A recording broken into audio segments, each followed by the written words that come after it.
Once again, I'm reminded this fellow wants to get paid. Please donate. Keep independent analysis on the air.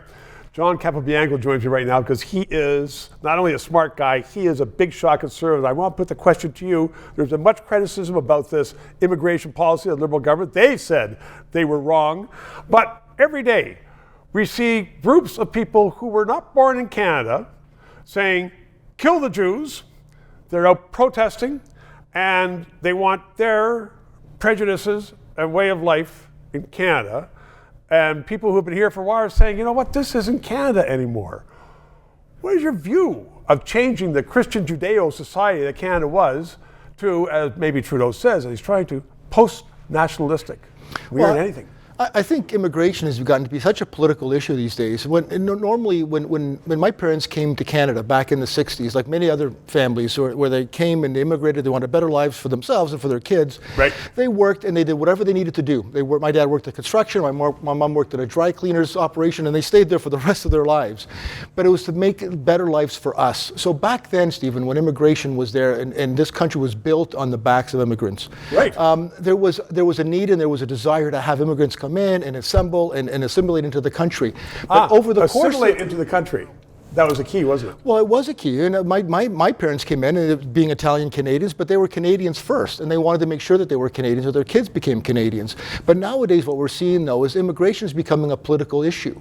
And now there's no strategy with respect to how immigrants are coming in. And you're seeing liberal governments who are just saying, opening up the gates and saying, let immigrants come, without a sense of strategy to say, well, where are these immigrants going to live? Where are they going to be housed? Who's going to look after them from the perspective of health? John, then what kind of immigrants will we want? Because in the 70s and 80s, I know, if we were short of bricklayers, we would allow bricklayers in. If we were short of tool and die makers, we would allow them in. We wouldn't just open the doors and allow everybody to come into Canada, which is what this Liberal government has done. Well, and I think that's where I say, from a strategic perspective, if you're going to allow immigrants to come in and that they're going to be gainfully employed, in other words, they're going to look after themselves and look after their families, then bring them into where they actually are needed in some cases. There's a lot of skilled trades that are dying to have workers coming in because we can't find any that are homegrown. So there's countries out there that have skilled laborers who can come in and actually start working quite easily and quite quickly. But people would say you can't force anybody to go to the Maritimes, or you can't force anybody to go to Saskatchewan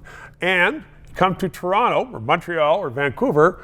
Well, why am I going to work? A lot of them will say, because I've got great benefits. Yeah, well, great and that's dental, the other great thing healthcare, too. Right. And a lot of money.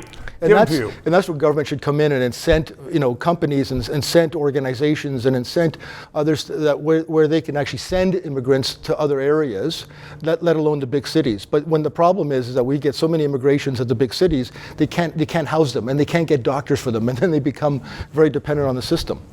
Good analysis, John Capobianco. Thank you very much. 3 minutes. This show provides independent analysis of the issues. We are not paid by the government. And as I am finding, so much business in Canada relies upon various governments that they don't want to sponsor or advertise on a show which may become controversial, which talks about liberty, freedoms, sometimes criticizes government. I've had guests on that support the government. But people are saying, you know what? We don't want to bite the hand that feeds us, i.e. government, which is why I hope you'll subscribe and contribute to keep this show on the air.